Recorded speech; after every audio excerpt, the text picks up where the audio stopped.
কথাটা বললাম না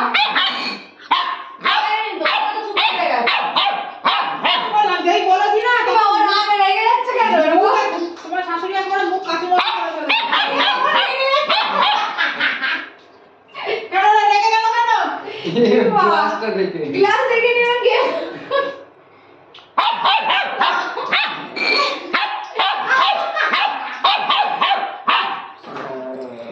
আরে অবস্থা